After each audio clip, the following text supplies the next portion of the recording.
안녕하십니까? 예, 올해는 많이들 물어보시는 공장 개발 같은 경우에 꼭 필수적으로 알아야 될 절차에 대해서 간략하게 한번 살펴보고요.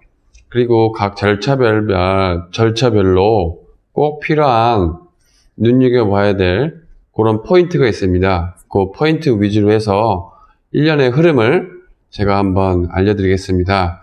그리고 각 면적별로 좀 비용이 많이 지출되는 그런 것들이 있거든요.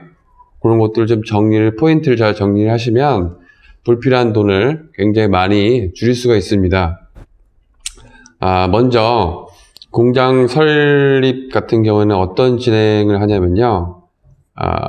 개별 입지 같은 경우에 토지를 일단 매입을 해서 개발행위를 허가를 받고요. 아니면 면적이 큰 것 같은 경우에는 지구 단위를 가셔야 됩니다. 그러면 그 개발행위 허가나 지구 단위 허가를 받았을 때 이제 화성시에다가 이제 심의를 받게끔 되어 있습니다. 크게 세 가지를 생각하시면 됩니다. 도시계획 심의가 있고요. 그 다음에 일정 면적 같은 경우에는 소규모 환경 영향 평가를 받고요. 그 다음에 사전재해 영향성 검토, 이렇게 세 개를 받습니다.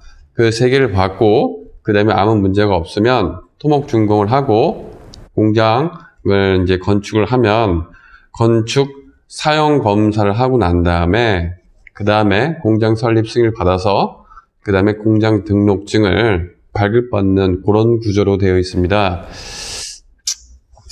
예, 그렇게 되어 있습니다.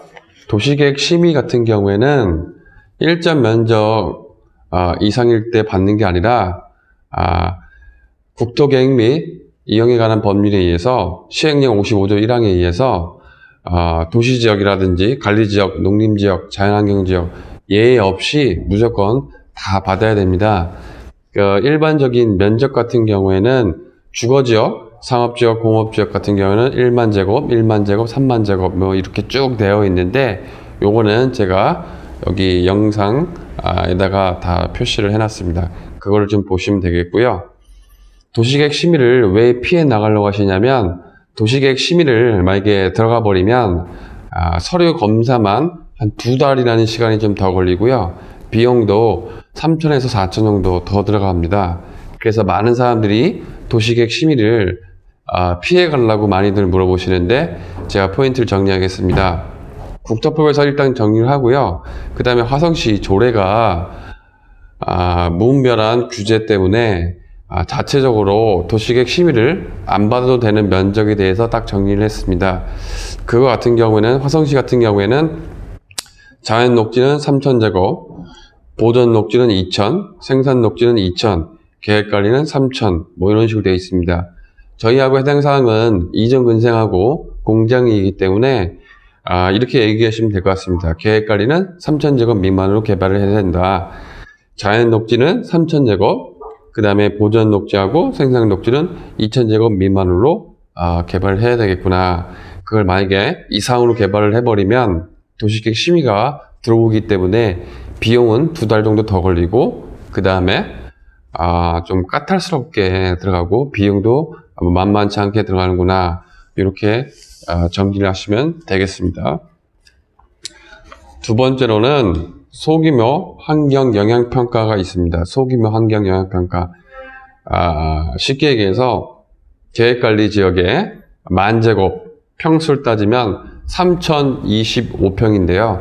3,025평 이상을 만약에 개발을 한다고 하면 도시계획 심의 플러스 소규모 환경 영향 평가를 받으셔야 됩니다.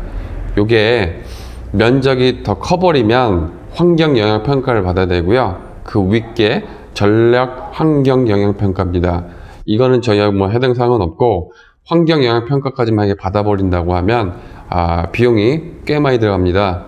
그러면 지구 단위를 설립하셔서 경기도하고 또 협의를 봐야 되거든요. 왜냐하면 이거는 거의 산업단지급이라서 시간이 굉장히 많이 걸립니다.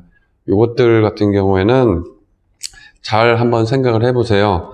뭐 하지 말라는 소리가 아니라 일정 규모 면적이 커버리면 지구 단위로 가셔야 되고 그러면 비용은 그만큼 저렴해야 됩니다. 이유는요, 이런 식으로 도시계획 심의도 한번 받아야 되고요. 속이며 환경영향평가도 받고, 환경영향평가도 받으려면 사업기간이 뭐 3, 4개월은 후딱 가거든요.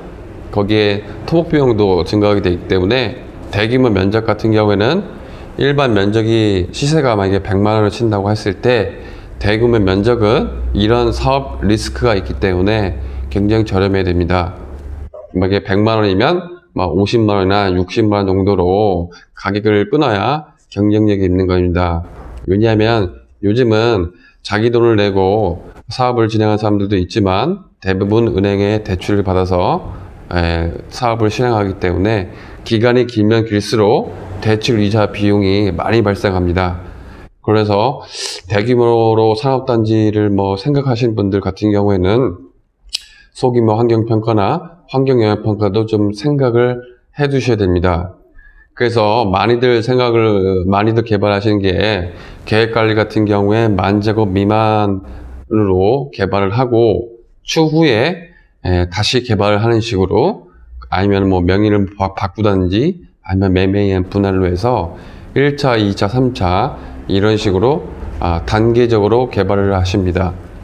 그리고 맨 마지막으로는 사전재해 영향성 검토라는 게 있습니다. 요거는 굉장히 좀 복잡하긴 한데, 저희가 해당 사항은 공장 설립 승인과 관련돼서 개발 사업 면적이 10,000제곱 이상이면 이것도 받아야 됩니다. 사전재해 영향성 검토. 그러니까는 여러분들 같은 경우에는 공장 설립 승인을 할 때 10,000제곱 이상이라고 하면 환경 영향평가도 좀 받아야 되고, 소규모, 그 다음에 사전재해 영향성 검토, 이 두 개가 더블로 받습니다. 그래서 도시계획 심의는 무조건 받아야 되고요. 이럴 경우가 굉장히 복잡해지기 때문에 10,000제곱 이상을 개발하겠다라고 하시는 분들은 좀 고민을 좀 많이 하셔야 됩니다. 그리고 끝으로 이런 것들 같은 경우에 일반 중개사가 할 수가 없습니다. 할 수 없는 이유는 이런 거에 전문성도 좀 없지만, 그걸 안다고 해도 정확하게 토목 도면을 그려야 됩니다. 도면을 그리지 못하면 아무 영향이 없습니다. 그래서 차라리 이런 식으로 전체적인 큰 줄기만 이해를 하시고요. 나머지는 전문 토목 측량 설계사와 좀 세심하게 상담을 하셔서 일을 진행하시면 감사하겠습니다. 그러면 오늘 배운 걸 좀 정리하자면요.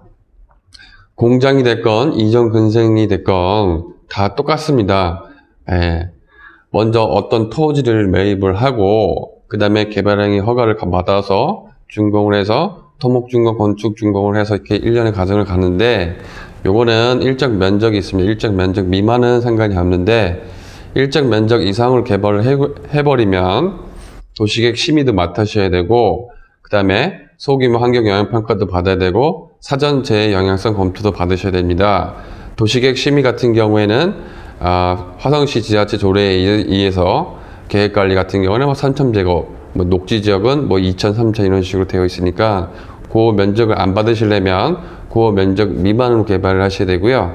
그리고 공장 같은 경우에 10,000제곱 이상을 넘겨서 개발하신다고 하면 추가적으로 소규모 환경영향평가나 사전재해 영향성 검토를 받기 때문에 실무에서는 대부분 10,000제곱 미만으로 개발을 많이 합니다. 네, 감사합니다.